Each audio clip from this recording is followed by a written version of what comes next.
નમસ્તે વિદ્યાર્થી મિત્રો, લાસ્ટ ટાઈમ આપણે અવરોધોનું સમાંતર જોડાણ કરવાથી સમતુલ્ય અવરોધ કેવી રીતે શોધવામાં આવે છે, ઉપરાંત તેમાંથી પસાર થતો વિદ્યુત પ્રવાહ પણ કેવી રીતે શોધવામાં આવે છે તે આપણે ઉદાહરણ 12.8 અને ઉદાહરણ 12.9 પરથી સમજી ગયા. ઉપરાંત આપણે તે પણ સમજ્યા હતા કે અવરોધોને શ્રેણી જોડાણમાં અથવા તો સમાંતર જોડાણમાં જોડવામાં આવે તો તેનાથી કયા કયા ફાયદા થાય છે અને તેનાથી કયા કયા ગેરફાયદા થાય છે. હવે વિદ્યાર્થી મિત્રો, તમને કેટલીક વખત અનુભવ થયો હશે કે તમારા ઘરમાં જે પણ વિદ્યુતથી ચાલતા ઉપકરણો છે એ વિદ્યુતથી ચાલતા ઉપકરણો થોડા સમય માટે ચાલુ કરવામાં આવે છે અને ત્યારબાદ તમે થોડા સમય પછી તે ઉપકરણને અડકો છો તો એ જે વિદ્યુત ઉપકરણ છે એ વિદ્યુત ઉપકરણ તમને ગરમ લાગે છે. થયું છે આવો કોઈ અનુભવ? તો હા વિદ્યાર્થી મિત્રો, તમને બધાને આ અનુભવ થયો હશે. ઉદાહરણ તરીકે આપણે ટીવીની વાત કરીએ તો થોડા સમય માટે આપણે ટીવી ચાલુ કરીએ છીએ અને ત્યારબાદ ટીવી બંધ કરીએ તો ટીવી આપણે અડકીએ છીએ તો ટીવી ગરમ લાગે છે. તેવી જ રીતે પંખાની વાત કરીએ તો જે તે પંખો છે એ પંખો ચાલુ કર્યા પછી થોડા સમય પછી આપણે તેને અડીએ છીએ તો પણ પંખો આપણને ગરમ લાગે છે. અને તેવી જ રીતે આપણે વિદ્યુત બલ્બની વાત કરીએ તો વિદ્યુત બલ્બ ચાલુ કરીએ અને થોડા સમય પછી એ વિદ્યુત બલ્બ બંધ થઈ જાય છે તો આપણે તેને ચેક કરવા માટે શું કરીએ છીએ તો ડાયરેક્ટ આપણે હાથથી એ વિદ્યુત બલ્બ પકડતા નથી, પણ કોઈ પણ વસ્તુ હાથમાં રાખીને, કોઈ પણ કપડું હાથમાં રાખીને એ વિદ્યુત બલ્બ આપણે કાઢીએ છીએ અને ચેક કરીએ છીએ કે એ વિદ્યુત બલ્બમાં શું પ્રોબ્લેમ છે. તો આવું શા માટે કરીએ છીએ કે વિદ્યુત બલ્બને આપણે કોઈ પણ કપડાથી પકડીએ છીએ તો આપણને ખબર છે કે જે વિદ્યુત બલ્બ છે એ થોડો સમય સુધી ચાલુ રહ્યો હતો અને ચાલુ રહેવાને કારણે શું થશે, એ વિદ્યુત બલ્બ ગરમ થયો હશે અને ગરમ થયા હોવાને કારણે આપણે કોઈ પણ કપડાથી એ વિદ્યુત બલ્બ કાઢીએ છીએ અને ચેક કરીએ છીએ. તો વિદ્યાર્થી મિત્રો, કોઈ પણ વિદ્યુત ઉપકરણને થોડા સમય સુધી ચાલુ રાખવામાં આવે છે તો તે ગરમ કેમ થાય છે? આવું થવાનું કારણ શું છે? તો વિદ્યાર્થી મિત્રો, વિદ્યુત ઊર્જા છે એ વિદ્યુત ઊર્જાનું ઉષ્મા ઊર્જામાં રૂપાંતર થતું જોવા મળે છે. એટલે કે એ વિદ્યુત ઉપકરણ સુધી જે વિદ્યુત પ્રવાહ પસાર થાય છે એ વિદ્યુત પ્રવાહ વડે ઉષ્મા ઉત્પન્ન થતી જોવા મળે છે. તો વિદ્યુત પ્રવાહ વડે ઉષ્મા કેવી રીતે ઉત્પન્ન થાય છે? તો વિદ્યાર્થી મિત્રો, આપણને ખબર છે કે જે પણ વિદ્યુત પ્રવાહ છે એ વિદ્યુત પ્રવાહ મેળવવા માટે વિદ્યુત ઊર્જા જરૂરી છે અને આ જે પણ વિદ્યુત ઊર્જા છે એ વિદ્યુત ઊર્જાનું પ્રાપ્તિ સ્થાન એટલે કે વિદ્યુત ઊર્જા મેળવવા માટેનો સ્ત્રોત કયો છે? તો બેટરી અથવા તો વિદ્યુત કોષ. જે શું છે તો બેટરી અને જે વિદ્યુત કોષ છે એ વિદ્યુત ઊર્જા મેળવવાનું પ્રાપ્તિ સ્થાન છે એટલે કે બેટરીમાંથી વિદ્યુત ઊર્જા આપણને મળે છે. હવે આ જે પણ બેટરી છે એ બેટરીના બે છેડા વચ્ચે શું જોવા મળે છે? તો આપણે અગાઉ વિદ્યુત સ્થિતિમાનનો તફાવત સમજી ગયા છે અને એ વિદ્યુત સ્થિતિમાનનો તફાવત કેવી રીતે ઉત્પન્ન કરવામાં આવે છે તે પણ આપણે અગાઉ સમજી ગયા છે. તે જ પ્રમાણે જ્યારે બેટરી છે એ બેટરીનું જોડાણ કરવાથી બેટરીના જે બે ધ્રુવ છે એટલે કે ધન ધ્રુવ અને ઋણ ધ્રુવ એટલે કે જે બે છેડા છે એ બંને છેડા વચ્ચે શું ઉત્પન્ન થાય છે? તો વિદ્યુત સ્થિતિમાનનો તફાવત ઉત્પન્ન થતો જોવા મળે છે. અને આ જે પણ વિદ્યુત સ્થિતિમાનનો તફાવત છે એ વિદ્યુત સ્થિતિમાનના તફાવત ઉત્પન્ન થવાને કારણે શું થાય છે? તો એ જે પણ વાહકતા છે એટલે કે એ જે પણ વિદ્યુત પરિપથ છે એ પરિપથમાં જે ઇલેક્ટ્રોનની ગતિ છે એ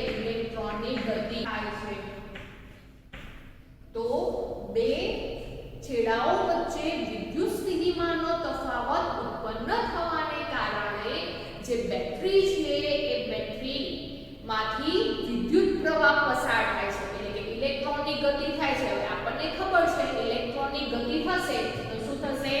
વિદ્યુત પ્રવાહનું વહન થશે. તો વિદ્યુત પ્રવાહનું વહન ક્યારે થાય છે? તો વાહક તારમાં ઇલેક્ટ્રોનની ગતિ થવાને કારણે વિદ્યુત પ્રવાહનું વહન થતું જોવા મળે છે. તો આમ જે તે પરિપથ છે એ પરિપથમાં જે બેટરી છે એ બેટરીને જ્યારે ચાલુ કરવામાં આવે છે તે દરમિયાન તેની સાથે જોડાયેલા જે પણ અવરોધ છે એ અવરોધમાં બે છેડા વચ્ચે વિદ્યુત સ્થિતિમાનનો તફાવત ઉત્પન્ન થવાને કારણે એ જે વાહક તાર છે અથવા તો એ જે વિદ્યુત પરિપથ છે એ વિદ્યુત પરિપથમાં વિદ્યુત પ્રવાહ ઉત્પન્ન થતો જોવા મળે છે. એટલે કે બેટરીમાંથી ઉત્પન્ન થતી કેટલીક ઊર્જા છે એ કેટલીક ઊર્જા વિદ્યુત ઊર્જામાં રૂપાંતર થતી જોવા મળે છે. તો બેટરીમાંથી ઉત્પન્ન થતી કેટલીક ઊર્જા શામાં થાય છે?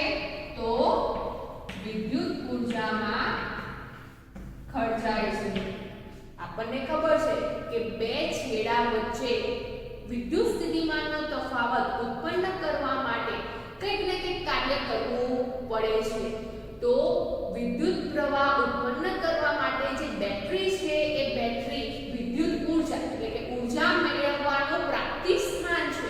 એટલે કે બેટરીમાં રાસાયણિક પ્રક્રિયા થવાને કારણે કેટલીક ઊર્જા મુક્ત થતી જોવા મળે છે. આ જે પણ બેટરી છે કે વિદ્યુત કોષ છે એની અંદર શું થાય છે? તો રાસાયણિક પ્રક્રિયા થાય છે અને એ રાસાયણિક પ્રક્રિયા ને કારણે શું થાય છે? કેટલીક ઊર્જા મુક્ત થતી જોવા મળે છે. અને આ જે પણ ઊર્જા મુક્ત થાય છે એમાંથી કેટલીક ઊર્જા શું થાય છે? વિદ્યુત ઊર્જામાં રૂપાંતર થતી જોવા મળે છે. એટલે કે વિદ્યુત ઊર્જા. અને આ ઉપરાંત વિદ્યાર્થીઓ આ જે પણ બાકીની ઊર્જા છે એ બાકીની ઊર્જા જે યાંત્રિક કાર્ય છે એ યાંત્રિક કાર્ય કરવા માટે વપરાય છે. ઉદાહરણ તરીકે જે પણ આપણા ઘરમાં પંખાનું જોડાણ થયેલું છે એ પંખાના જોડાણમાં આપણે જ્યારે પંખાની સ્વિચ ચાલુ કરીએ છીએ ત્યારે જે તે ઊર્જા છે એ ઊર્જા અમુક વિદ્યુત ઊર્જા એટલે કે વિદ્યુત પ્રવાહ પસાર થવા માટે વપરાય છે અને અમુક ઊર્જા છે એ અમુક ઊર્જા પંખાના જે પણ પાંખિયા છે એ પાંખિયાની ગતિ કરાવવા માટે જેને યાંત્રિક ઊર્જા તરીકે ઓળખવામાં આવે છે એ યાંત્રિક ઊર્જામાં વપરાય છે.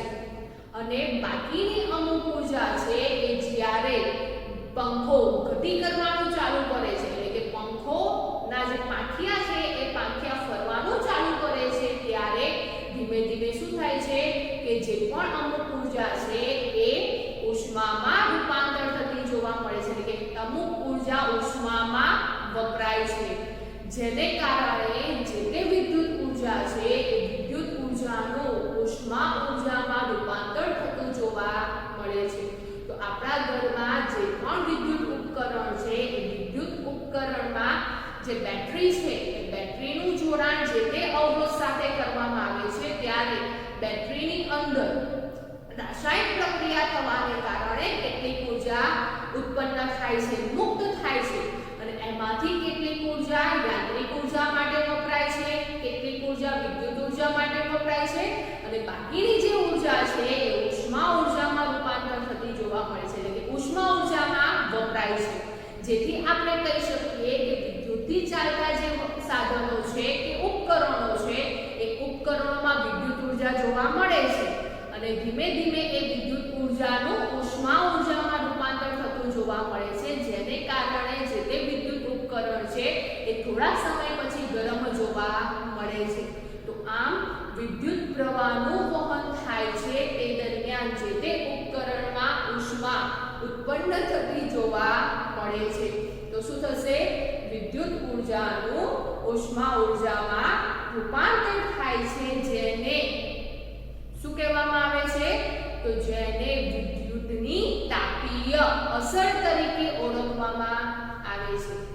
આ ઉપરાંત વિદ્યાર્થી મિત્રો કેટલીક વખત તેનાથી ઉલટું જોવા મળે કે જે તે બેટરી છે એ બેટરીનું જોડાણ ડાયરેક્ટ અવરોધ સાથે કરવામાં આવે છે તે દરમિયાન શું થાય છે તો જ્યારે અમુક જે વિદ્યુત ઉપકરણો છે એ વિદ્યુત ઉપકરણોમાં જે બેટરી છે એ બેટરીનું જોડાણ ડાયરેક્ટ અવરોધ સાથે કરવામાં આવે છે જેથી કરીને બેટરીની અંદર રાસાયણિક પ્રક્રિયાથી જેટલી પણ ઊર્જા ઉત્પન્ન થાય છે એ બધી જ ઊર્જા ઉષ્મામાં વ્યય પામે છે એટલે કે અહીંયા આપણે જોયું તો અહીંયા વિદ્યુત ઊર્જા અમુક ઊર્જા યાંત્રિક ઊર્જા અને અમુક ઊર્જા ઉષ્મા ઊર્જામાં વપરાય છે પરંતુ અમુક ઉપકરણોમાં બેટરીની સાથે ડાયરેક્ટ અવરોધનું જ જોડાણ કરવામાં આવે છે જેથી કરીને શું થાય છે તો બેટરીમાંથી ઉત્પન્ન થતી જે પણ ઊર્જા છે એ બધી જ ઊર્જા ઉષ્મામાં વપરાય છે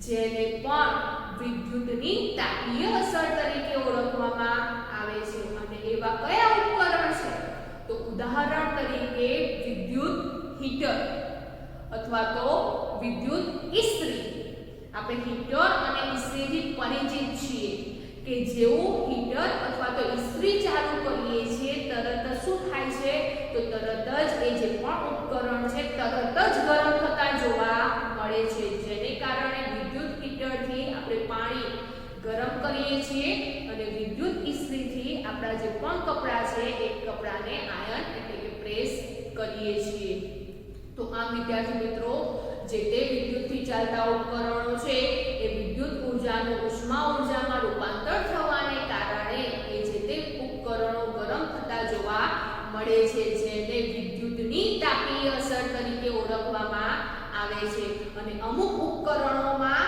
થોડોક સમય પછી નહીં પણ તરત જ ઉષ્મામાં રૂપાંતર થતું જોવા મળે છે અને એવા કયા ઉપકરણો છે તો એવા વિદ્યુત હીટર અને વિદ્યુત ઇસ્ત્રી જેવા ઉપકરણોમાં જેવું આપણે સ્વિચ ચાલુ કરીએ છીએ તરત જ તે ઉપકરણો ચાલુ થતા જોવા મળે છે એટલે કે ગરમ થતા જોવા મળે છે તો જોઈએ હવે વિદ્યુતની તાપીય અસર કોને કહેવાય તો વિદ્યાર્થી વિદ્યુત પ્રવાહની તાપીય અસર કોને કહેવામાં આવે છે તો જ્યારે ઊંચા અવરોધ ધરાવતા તારમાંથી વિદ્યુત પ્રવાહ પસાર થાય છે તે દરમિયાન ઉષ્મા ઉત્પન્ન થાય છે ઉષ્મા એટલે ગરમી ઉત્પન્ન થાય છે અને ગરમી ઉત્પન્ન થવાને કારણે તે શું થાય છે ગરમ થાય છે એટલે કે વિદ્યુત ઊર્જાનું ઉષ્મા ઊર્જામાં રૂપાંતર થાય છે તો આમ માત્ર બેટરીની સાથે અવરોધનું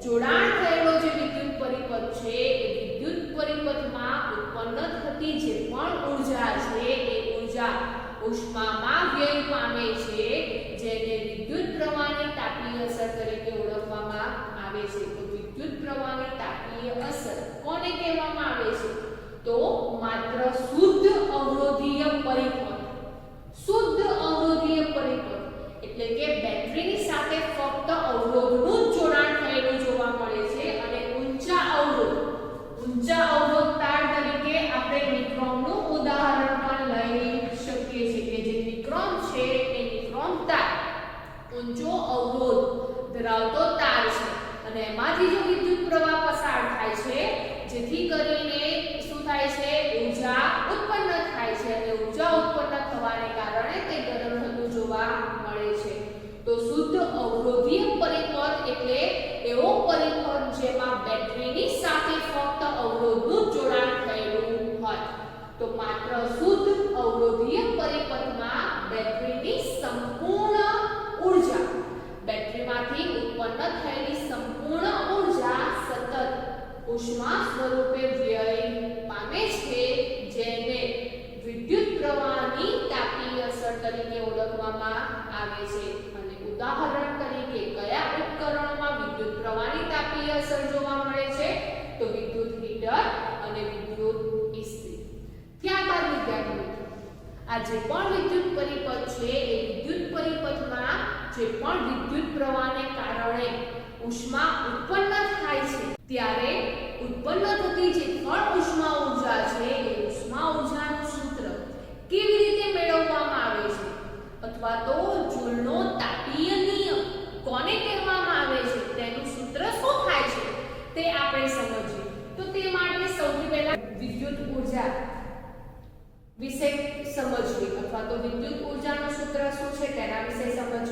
અથવા તો તેમ પણ કહી શકાય જૂનો તાપીય નિયમ સમજીએ અથવા તો તેને ઉષ્મા ઊર્જાનું સૂત્ર પણ કેવી રીતે મેળવવામાં આવે છે તે પણ આપણે સમજીએ. એટલે આ ત્રણ બાબતો એક જ જવાબમાં જોવા મળે છે. તો તે માટે સૌથી પહેલા આપણે આકૃતિ દોરીએ. તો આકૃતિમાં સૌથી પહેલા આપણે શું કરીશું? વિદ્યુત પરિપથ દોરીશું. અને વિદ્યુત પરિપથમાં સૌથી પહેલા આપણે બેટરીનું જોડાણ કરીશું અને બેટરીની સાથે શ્રેણીમાં કળનું જોડાણ કરીશું. જે બેટરી છે એ બેટરીનો આ ધન છેડો, ઋણ છેડો.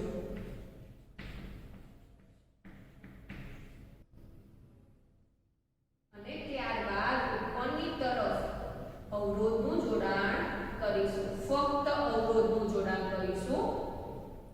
અને એ પરિપથમાંથી પહેલે તો વિદ્યુત પ્રવાહ કેવો છે? તો પરિપથમાં આપણને ખબર છે બેટરીના ધન છેડાથી ઋણ છેડા તરફ વિદ્યુત પ્રવાહનું વહન થતું જોવા મળે છે. અને અહીંયા જે અવરોધ છે એ અવરોધ R લઈએ છીએ, જે x અને y છેડા સાથે જોડાયેલો છે. ઉપરાંત હવે આ વિદ્યુત પરિપથમાં આપણે વોલ્ટમીટર નું જોડાણ કરવું છે. તો અગાઉ સમજી ગયા છે તે પ્રમાણે વિદ્યુત પરિપથમાં વોલ્ટમીટરનું જોડાણ કેવી રીતે કરવામાં આવે છે? તો વિદ્યુત પરિપથમાં વોલ્ટમીટરનું જોડાણ સમાંતર રીતે કરવામાં આવે છે. તો આ જે પણ અવરોધ છે એ અવરોધની સાથે સમાંતરમાં આપણે વોલ્ટમીટરનું જોડાણ કરીએ છીએ, જેથી કરીને ઉત્પન્ન થતો જે પણ વિદ્યુત સ્થિતિમાનનો તફાવત છે એ આપણે નોંધી શકીએ. તો અહીંયા સૌથી પહેલા આપણે વિદ્યુત પરિપથની આકૃતિ દોરી અને આ આકૃતિમાં બેટરી, કળ અને જે અવરોધ છે એને એકબીજા સાથે શ્રેણીમાં જોડેલા છે. અને ત્યારબાદ વોલ્ટમીટરનું જોડાણ જે અવરોધ છે એ અવરોધ સાથે સમાંતર રીતે કરવામાં આવે છે. અને આ જે અવરોધ અને વોલ્ટમીટર છે એ જે પણ વાહકતા છે એના બે બિંદુઓ, બે છેડાઓ x અને y સાથે જોડવામાં આવે છે. તો વિદ્યાર્થીઓ, અહીંયા આપણે આ પ્રમાણેના વિદ્યુત પરિપથ નું જોડાણ કેમ કરવામાં આવે છે? તો અહીંયા આ પરિપથમાં વહેતો જે પણ વિદ્યુત પ્રવાહ છે એ વિદ્યુત પ્રવાહ જ્યારે આ અવરોધમાંથી પસાર થશે ત્યારે શું થશે? હવે અવરોધ આપણને ખબર છે શું કાર્ય કરે છે? તો વિદ્યુત પ્રવાહનું નિયંત્રણ કરે છે. એટલે કે જ્યારે પણ આ પરિપથમાંથી વિદ્યુત પ્રવાહનું વહન થાય છે ત્યારે જ્યારે અવરોધમાં આવે છે, એટલે કે અવરોધક તારમાંથી પસાર થાય છે ત્યારે વિદ્યુત પ્રવાહ અવરોધાય છે. અને આ પરિપથમાં સતત વિદ્યુત પ્રવાહ વહેવા માટે જે બેટરી છે એ બેટરીમાં જે તે ઊર્જા મુક્ત કરવાનું કાર્ય છે એ સતત કાર્ય ચાલુ રાખવા માટે આ પ્રમાણેના વિદ્યુત પરિપથનું જોડાણ કરવામાં આવે છે. તો અહીંયા આકૃતિમાં જે પ્રમાણે આપણે દર્શાવ્યું છે તે અહીંયા દર્શાવી દઈએ. તો વિદ્યાર્થીઓ, આકૃતિમાં દર્શાવ્યા પ્રમાણે ધારો કે જે અવરોધ છે એ અવરોધ કેવો જોવા મળે છે? R અવરોધ જોવા મળે છે. ઉપરાંત એ જે પણ વિદ્યુત પરિપથ છે એ વિદ્યુત પરિપથમાંથી I જેટલો વિદ્યુત પ્રવાહ પસાર થાય છે. ઉપરાંત એ વિદ્યુત પરિપથના જે બે છેડા છે એ બંને છેડા વચ્ચે ઉત્પન્ન થતો વિદ્યુત સ્થિતિમાનનો તફાવત કેટલો જોવા મળે છે? V જેટલો જોવા મળે છે. આ ઉપરાંત આપણે ધારી લઈએ કે ધારો કે t જેટલા સમયમાં આ જે પણ વિદ્યુત પરિપથ છે એ વિદ્યુત પરિપથમાં t જેટલા સમયમાં q જેટલો વિદ્યુત ભાર પસાર થાય. હવે આપણને ખબર છે કે ઇલેક્ટ્રોનની ગતિ થવાને કારણે વિદ્યુત ભારનું વહન થાય છે અને વિદ્યુત ભારના વહનને કારણે વિદ્યુત પ્રવાહ ઉત્પન્ન થાય છે. તો ધારો કે t જેટલા સમયમાં q જેટલો વિદ્યુત ભાર ઉત્પન્ન થતો હોય તો બેટરીમાંથી થતું કાર્ય કેટલું જોવા મળે? તો વિદ્યાર્થી મિત્રો, ધારો કે t સમયમાં પરિપથમાંથી q જેટલો વિદ્યુત ભાર પસાર થાય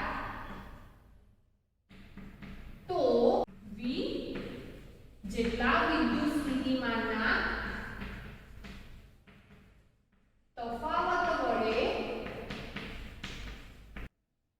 q વિદ્યુત ભાર ને ગતિ કરાવવા બેટરી દ્વારા થતું કાર્ય કેવું જોવા મળશે? તો v જેટલો વિદ્યુત સ્થિતિમાનનો તફાવત ઉત્પન્ન થાય છે, જેને કારણે પરિપથમાં q જેટલો વિદ્યુત ભાર પસાર થાય છે. તો તે વખતે જે બેટરી છે એ બેટરીને કેટલું કાર્ય કરવું પડે છે? તો તે વખતે બેટરી દ્વારા થતું જે કાર્ય છે એ કાર્યને શાના વડે દર્શાવીએ છીએ? આપણે w વડે દર્શાવીએ છીએ. તો થતું કાર્ય v q જેટલું જોવા મળે છે, જેથી આપણે કહી શકીએ કે બેટરી દ્વારા જેટલી પણ ઊર્જા ઉત્પન્ન થાય છે કેટલી જોવા મળે છે? વિદ્યુત જેટલી ઊર્જા ઉત્પન્ન થતી જોવા મળે છે. તો વિદ્યાર્થીઓ, જ્યારે t જેટલા સમયમાં આપણને ખબર છે કે વિદ્યુત સ્થિતિમાનનો તફાવત v જેટલો ઉત્પન્ન થાય છે, તે દરમિયાન q જેટલો વિદ્યુત ભાર પસાર થાય છે અને તે દરમિયાન જે પ્રાપ્તિ સ્થાન છે એટલે કે જે બેટરી છે એ બેટરી પરિપથને વિદ્યુત જેટલી ઊર્જા પૂરી પાડે છે. તો આમ આ જે પણ પ્રાપ્તિ સ્થાન છે એટલે કે બેટરી છે એ બેટરી દ્વારા ઉત્પન્ન થતી જે ઊર્જા છે એટલે કે બેટરી દ્વારા ખર્ચાતી ઊર્જા અથવા તો બેટરીમાં થતું જે કાર્ય છે એ કાર્ય શોધવા માટે શું કરીશું? તો કાર્ય શોધવા માટે આપણી પાસે સૂત્ર છે W બરાબર V Q, જે આપણે અગાઉ જોયું. તો અહીંયા કાર્ય બેટરી દ્વારા અથવા તો પ્રાપ્તિ સ્થાન દ્વારા ખર્ચાતી ઊર્જા શોધવા માટેનું સૂત્ર થાય છે W બરાબર V Q. હવે અગાઉ આપણે વિદ્યુત પ્રવાહનું સૂત્ર સમજીને આવ્યા છે. જ્યારે વિદ્યુત પ્રવાહની વ્યાખ્યા સમજ્યા એ વિદ્યુત પ્રવાહની વ્યાખ્યા પરથી આપણે તેનું સૂત્ર સમજ્યા હતા કે વિદ્યુત પ્રવાહનું સૂત્ર શું થશે? તો I બરાબર Q upon T. તો અહીંયા એ સૂત્ર પરથી વિદ્યુત ભારને એટલે કે Q ને સૂત્રનો કરતા બનાવીએ તો Q બરાબર આપણને શું મળે છે? Q બરાબર IT. તો અહીંયા આ જે સૂત્ર છે એ સૂત્રમાં આપણે Q ની કિંમત મૂકીએ અને એ કિંમત શાની પરથી મૂકીશું? તો એ કિંમત આપણે વિદ્યુત પ્રવાહના સૂત્ર પરથી મૂકીશું કે I બરાબર Q upon T પરથી આપણને Q બરાબર શું મળે છે? IT. અને તેવી જ રીતે હવે જે વોલ્ટેજ છે V છે એ V ની કિંમત આપણે ઓહ્મના નિયમ પરથી સમજીએ. તો ઓહ્મના નિયમમાં આપણે કયું સૂત્ર સમજ્યા? તો ઓહ્મના નિયમમાં આપણે V બરાબર I સૂત્ર મેળવ્યું હતું. તો આ સૂત્રમાં જે V ની કિંમત IR છે એ IR આપણે આ સૂત્રમાં મૂકીએ તો શું થશે? IR કૌંસમાં IT. IR કેવી રીતે આવ્યું? તો આપણને ખબર છે કે ઓહ્મના નિયમ પરથી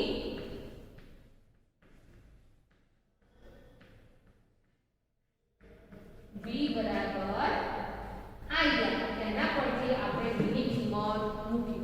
હવે સાદુરૂપ આપીએ તો સાદુરૂપ શું થશે? તો I ગુણ્યા I શું મળશે? I square RT. તો આ વિદ્યાર્થી મિત્રો આપણને અહીંયા W બરાબર એટલે કે બેટરી દ્વારા જે પણ કાર્ય થાય છે એ કાર્ય કેટલું જોવા મળે છે? I square RT. ઉપરાંત આ જે બેટરી છે જે પ્રાપ્તિ સ્થાન છે એ પ્રાપ્તિ સ્થાનમાંથી ખર્ચાતી ઊર્જા પણ કેટલી જોવા મળે છે? I સ્ક્વેર RT જેટલી જોવા મળે છે. તો વિદ્યુત પરિપથમાં જે પણ વિદ્યુત ઊર્જા છે એ વિદ્યુત ઊર્જા અવરોધને કારણે ઉષ્મામાં વ્યય પામે છે અને ઉષ્મામાં વ્યય પામવાને કારણે અહીંયા જે W છે એ W ની જગ્યાએ આપણે H ઉષ્મા ઊર્જા પણ કહી શકીએ. તો કેટલી ઉષ્મા ઊર્જા ઉત્પન્ન થશે? તો H બરાબર I સ્ક્વેર RT જેટલી ઉષ્મા ઊર્જા વ્યય થતી જોવા મળે છે, જેને જૂલનો તાપીય નિયમ તરીકે ઓળખવામાં આવે આવે છે. અને ત્યારબાદ અહીંયા જે પણ વિદ્યુત ઉર્જા કે પછી ઉષ્મા ઉર્જા છે તેનો SI એકમ શું થશે? તો તે આપણે ધોરણ 9 માં સમજીને આવ્યા છે કે જે ઉર્જા છે એ ઉર્જાનો એકમ જૂલ જોવા મળે છે. તો અહીંયા ઉર્જા છે એ ઉર્જાનો SI એકમ શું જોવા મળે છે? તો SI એકમ જૂલ જોવા મળે છે. ઉપરાંત વિદ્યાર્થીઓ બીજા એકમો કયા કયા છે? તો બીજા એકમોમાં વોટ સેકન્ડ અથવા તો કિલોવોટ અવર પણ લેવામાં આવે છે. તો આમ જૂલનો તાપીય નિયમ કોને કહેવામાં આવે છે? તો વિદ્યાર્થી મિત્રો વિદ્યુત પરિપથમાંથી વિદ્યુત પ્રવાહ પસાર થાય છે તે દરમિયાન ઉત્પન્ન થતી જે ઉષ્મા છે એ ઉષ્મા આપેલ જે અવરોધ છે એ અવરોધ અને જે સમયગાળો છે એ સમયગાળા માટે જે વિદ્યુત પ્રવાહ છે એ વિદ્યુત પ્રવાહના વર્ગના સમપ્રમાણમાં હોય છે. ત્યારબાદ આપેલ જે વિદ્યુત પ્રવાહ છે એ વિદ્યુત પ્રવાહ અને સમયગાળા માટે અવરોધના સમપ્રમાણમાં હોય છે અને આપેલ અવરોધ અને વિદ્યુત પ્રવાહ માટે સમયગાળાના સમપ્રમાણમાં જોવા મળે છે, જેને જૂલનો તાપીય નિયમ તરીકે ઓળખવામાં આવે છે. તો આમ જૂલનો તાપીય નિયમ H I2RT છે, જેમાં અવરોધ અને સમયગાળા માટે વિદ્યુત પ્રવાહ વર્ગના સમપ્રમાણમાં હોય છે, વિદ્યુત પ્રવાહ અને સમયગાળા માટે અવરોધના સમપ્રમાણમાં હોય છે અને તેવી જ રીતે અવરોધ અને વિદ્યુત પ્રવાહ માટે સમયગાળાના સમપ્રમાણમાં ઉષ્મા ઉત્પન્ન થતી જોવા મળે છે, જેને જૂલનો તાપીય નિયમ કહે છે. જેના પરથી કહી શકાય કે આ જે પણ જૂલનો તાપીય નિયમ છે અથવા તો ઉત્પન્ન થતી જે પણ ઉષ્મા છે એ ઉષ્મા વિદ્યુત પ્રવાહ, અવરોધ અને જેટલા સમય માટે વિદ્યુત પ્રવાહનું વહન થાય છે તે સમય પર આધાર રાખે છે. તો આમ વિદ્યાર્થી મિત્રો વિદ્યુત પ્રવાહની તાપીય અસર કોને કહેવાય છે અને તેના પરથી આપણે જૂલનો તાપીય નિયમ સમજ્યા. હવે તેવી જ રીતે વિદ્યાર્થી મિત્રો આ જે પણ તાપીય અસર છે અથવા તો જૂલનો નિયમ છે એના સૂત્રનો ઉપયોગ કરતા દાખલા કેવી રીતે કરવામાં આવે છે તે આપણે ઉદાહરણ દ્વારા સમજીએ. તો જોઈએ ઉદાહરણ 12.10. એક વિદ્યુત ઇસ્ત્રી મહત્તમ દરથી ગરમ થાય છે ત્યારે 840 વોટના દરથી ઊર્જા વાપરે છે અને લઘુત્તમ દરથી ગરમ થાય છે ત્યારે 360 વોટના દરથી ઊર્જા વાપરે છે. તો વોલ્ટેજ તે દરમિયાન 220 વોલ્ટ જેટલો જોવા મળે છે. તો દરેક કિસ્સામાં વિદ્યુત પ્રવાહ અને અવરોધ કેટલા હશે તે શોધવાનું છે. તો વિદ્યાર્થી મિત્રો સૌથી પહેલા આપણે શું કરીશું? તો સૌથી પહેલા આપણને આ જે પણ દાખલામાં જે માહિતી આપેલી છે એ માહિતી દર્શાવીશું.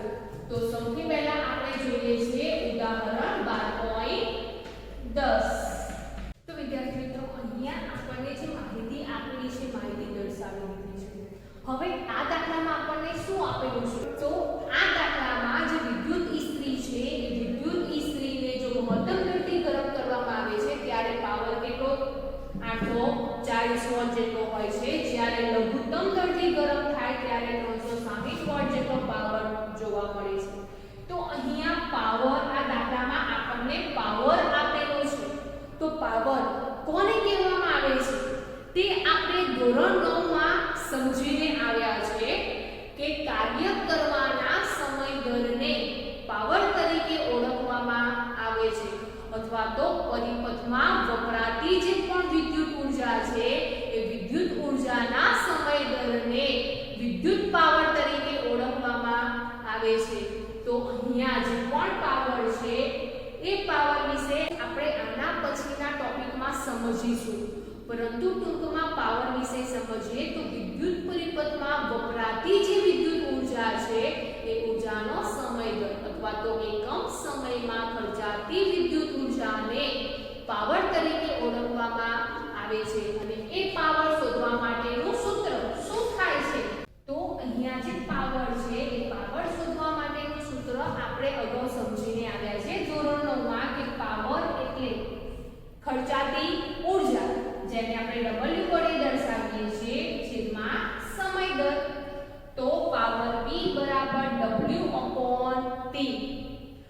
વિદ્યાર્થી મિત્રો અહીંયા આપણને પાવર આપેલો છે, વોલ્ટેજ V આપેલો છે, તો અહીંયા ખર્ચાતી ઊર્જા અને જે સમય છે એ સમય આપણને આપેલ નથી.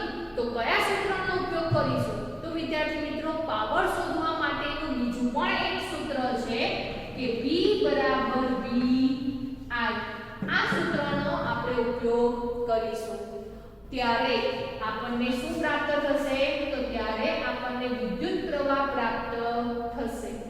તો અહીંયા V બરાબર VI કેવી રીતે આવે છે તે પણ આપણે આના પછીના ટોપિકમાં સમજીશું. તો અહીંયા ખાલી આપણે યાદ રાખવાનું છે કે આ દાખલામાં પાવર આપેલો છે, વોલ્ટેજ આપેલો છે અને વિદ્યુત પ્રવાહ શોધવાનો છે. માટે અહીંયા પાવરનો આપણે આ સૂત્રનો ઉપયોગ કરીશું P બરાબર VI. તો અહીંયા પાવરના સૂત્ર આપણે P બરાબર VI નો ઉપયોગ કરીએ. હવે I શોધવું છે તો I શોધવા માટે આપણે શું કરીશું? I ને સૂત્રનો કરતા બનાવીએ તો શું મળશે? P upon V. હવે આપણી પાસે પાવર પણ છે, વોલ્ટેજ પણ છે. હવે કયા કિસ્સા માટે શોધીએ છીએ? તો આપણે આને કિસ્સો 1 કહીએ. મહત્તમ દરથી ગરમ થાય તેને, અને લઘુત્તમ દરથી ગરમ થાય એને કિસ્સો 2 કહીએ. તો સૌથી પહેલા આપણે કિસ્સો 1 માટે વિદ્યુત પ્રવાહ શોધીએ. તો તે વખતે પાવર કેટલો જોવા મળે છે? 840 વોટ અને વોલ્ટેજ કેટલો છે? 220 વોટ. તો હવે 84 ભાગ્યા 22 કરીએ તો શું જવાબ મળશે? તો 3.82 એમ્પિયર જેટલો જવાબ આપણને મળે છે. હવે આ જ કિસ્સામાં જે અવરોધ છે એ અવરોધ પણ શોધવાનું છે. તો કેવી રીતે શોધીશું? તો અવરોધ શોધવા માટેનું પણ સૂત્ર ઓહમના નિયમ પરથી આપણને ખબર છે, V upon I. શાના પરથી અહીંયા અવરોધનું સૂત્ર મૂક્યું આપણે? ઓહમના નિયમ પરથી કે V બરાબર I. તો આને સૂત્રનો કરતા બનાવીએ તો V upon I. અહીંયા પણ આપણી પાસે વોલ્ટેજ છે 220 વોલ્ટ અને વિદ્યુત પ્રવાહ આપણે શોધ્યો છે 3.82. હવે સાદું રૂપ આપીએ તો 220 ગુણ્યા 382 ના છેદમાં 100 થાય. હવે 100 છેદનો છેદ છે તો ક્યાં જશે? અંશમાં જશે અને છેદમાં 382. હવે સાદું રૂપ આપીએ, ગુણાકાર ભાગાકાર કરીએ તો આપણને શું જવાબ મળશે? તો આપણને 57.60 ઓહમ જેટલો જવાબ મળે છે. હવે આ જ પ્રમાણે આપણે કિસ્સા 2 નો વિચાર કરીએ. એટલે કિસ્સા 2 માટે વિદ્યુત પ્રવાહ અને અવરોધ શોધીએ. તો સૂત્ર આપણે આ જ સૂત્રનો ઉપયોગ કરીશું. વિદ્યુત પ્રવાહ શોધવા માટેનું સૂત્ર પાવરના સૂત્ર પરથી P upon V નો ઉપયોગ કરીએ. તો બીજા કિસ્સામાં પાવર કેટલો છે? 360 ભાગ્યા 220. 36 ભાગ્યા 22 કરો શું જવાબ મળશે? ત્યારે તમને 1.64 જેટલો જવાબ મળે છે. તો બીજા કિસ્સામાં 1.64 જેટલો એમ્પિયર વિદ્યુત પ્રવાહ વહે છે. અને એ જ કિસ્સામાં આપણે અવરોધ શોધીએ. તો અવરોધ શોધવા માટે આપણે ઓહમના નિયમનો ઉપયોગ કરીએ. તો વોલ્ટેજ 220, વિદ્યુત પ્રવાહ કેટલો જોવા મળે છે? 1.64. સાદું રૂપ આપીએ તો શું મળશે? 220 ગુણ્યા 100 છેદમાં 164. હવે અવયવ પાડીને આપણે સાદું રૂપ આપીએ. અંશ અને છેદમાં જે પણ અવયવો સરખા હોય એ નીકળી જાય અને ત્યાર પછી તેની ગણતરી કરીએ તો શું જવાબ મળશે? તો 220 ગુણ્યા 100 ભાગ્યા 164 નું સાદું રૂપ આપીએ ત્યારે 134.15 ઓહમ જેટલો જવાબ મળે છે. તો આમ ઉદાહરણ 12.10 માં વિદ્યુત પાવર આપેલો હોવાથી આપણે પાવરના સૂત્રનો ઉપયોગ કરીને વિદ્યુત પ્રવાહ શોધીશું અને ત્યાર પછી ઓહમના નિયમ પરથી અવરોધ શોધીશું. ત્યાર પછી જોઈએ વિદ્યાર્થી મિત્રો આપણે ઉદાહરણ 12.11. તો ઉદાહરણ 12.11 4 ઓહમના અવરોધમાં દર સેકન્ડે 100 જૂલ ઉષ્મા ઉત્પન્ન થાય છે. તો અવરોધના બે છેડા વચ્ચેનો વિદ્યુત સ્થિતિમાનનો તફાવત શોધો. તો વિદ્યાર્થી મિત્રો અહીંયા પણ આપણને જે માહિતી આપેલી છે એ માહિતી દર્શાવી. હવે કયું ઉદાહરણ જોઈએ છે? તો ઉદાહરણ 12.11. વિદ્યાર્થી મિત્રો, આપણને જે વસ્તુ આપેલી છે વસ્તુ દર્શાવી દીધી છે. હવે શું કરીશું? તો અહીંયા આપણને ઉષ્મા ઊર્જા આપેલી છે. તો ઉષ્મા ઊર્જા જ્યારે આપેલી હોય ત્યારે જૂલના તાપીય નિયમનો એટલે કે ઉષ્મા ઊર્જાનું જે સૂત્ર છે H બરાબર I²RT નો ઉપયોગ કરવામાં આવે છે. તો અહીંયા પણ આ ઉદાહરણમાં આપણે ઉષ્મા ઊર્જાનું સૂત્ર H બરાબર I²RT નો ઉપયોગ કરીશું, જેમાં આપણને ઉષ્મા ઊર્જા આપેલી છે, અવરોધ પણ આપેલો છે અને દર સેકન્ડ કીધું છે એટલે સેકન્ડ પણ સમય પણ આપણને આપેલો છે. અને તે પરથી સૌથી પહેલા આપણે શું શોધીશું? તો તે પરથી સૌથી પહેલા આપણે આ વિદ્યુત પ્રવાહ શોધીશું. તો અહીંયા આપણે વિદ્યુત પ્રવાહને સૂત્રનો કર્તા બનાવીએ તો શું મળશે? તો અહીંયા અવરોધ અને સમય છે, અંશમાં છે તો ક્યાં જશે? છેદમાં જશે. તો આપણે વિદ્યુત પ્રવાહ શોધવા માટેનું સૂત્ર ઉષ્મા ઊર્જાના સૂત્ર પરથી H/RT જોવા મળે છે. હવે શું કરીશું? હવે વિદ્યાર્થી મિત્રો, આપણે આ સૂત્રમાં કિંમત મૂકીએ તો H આપણને કેટલી આપી છે? 100 છેદમાં અવરોધ કેટલો છે? 4 ગુણ્યા સમય કેટલો છે? 1. હવે સાદું રૂપ આપીએ તો 100/4 કરીએ. શું જવાબ મળશે? તો 100/4 કરશો તો તમને શું જવાબ મળશે? 25 જવાબ મળે છે. હવે વિદ્યાર્થી મિત્રો, આ 25 શું મળે છે? તો વિદ્યુત પ્રવાહનો વર્ગ આપણને મળે છે એટલે કે I² બરાબર 25 મળે છે. પરંતુ આપણે શું શોધવું છે? પરંતુ આપણે ફક્ત I શોધવો છે. તો I શોધવા માટે શું કરીશું? 25 નું વર્ગમૂળ લઈશું. તો 25 નું વર્ગમૂળ આપણને શું મળશે? 5 એમ્પિયર. તો સૌથી પહેલા અહીંયા વિદ્યુત સ્થિતિમાનનો તફાવત શોધવાનો છે. તો વિદ્યુત સ્થિતિમાનના તફાવત શોધવા માટે આપણને અવરોધ આપેલો છે, વિદ્યુત પ્રવાહ આપ્યો નથી. જો અવરોધ અને વિદ્યુત પ્રવાહ આપેલો હોત તો ઓહમના નિયમ પરથી આપણે શોધી શકત, પરંતુ અહીંયા આપણને ઉષ્મા ઊર્જા અને સમય આપેલું છે, અવરોધ આપેલો છે, વિદ્યુત પ્રવાહ આપ્યો નથી. તો તે માટે આપણે સૌથી પહેલા ઉષ્મા ઊર્જાના સૂત્ર પરથી વિદ્યુત પ્રવાહ મેળવ્યું. હવે શું કરીશું? તો હવે વિદ્યુત સ્થિતિમાનનો તફાવત શોધવા માટે ઓહમના નિયમનો ઉપયોગ કરીશું. તો ઓહમના નિયમ પરથી V બરાબર શું થશે? તો V બરાબર I. I આપણે હમણાં શોધ્યું, કેટલું મળે છે? 5 અને અવરોધ કેટલો આપેલો છે? 4. તો આપણને વોલ્ટેજ એટલે કે વિદ્યુત સ્થિતિમાનનો તફાવત કેટલો જોવા મળે છે? 20 વોલ્ટ જેટલો જોવા મળશે. તો આમ આપણે જે પણ જૂલનો તાપીય નિયમ સમજ્યા એટલે કે ઉષ્મા ઊર્જાનું સૂત્ર આપણે જે સમજ્યા એ સૂત્રના ઉપયોગ કરીને આપણે વિદ્યુત સ્થિતિમાનનો તફાવત શોધ્યો. અને આ જ પ્રમાણે પેજ નંબર 218 પર જે ઇન્ટેક્સના પ્રશ્નો છે એમાં બીજો અને જે ત્રીજો પ્રશ્ન છે એ દાખલાનો છે. અને એ જે દાખલો છે એ દાખલામાં પણ જે ઉષ્મા ઊર્જાનું આપણે સૂત્ર મેળવ્યું છે એ ઉષ્મા ઊર્જાના સૂત્રનો ઉપયોગ કરવામાં આવે છે.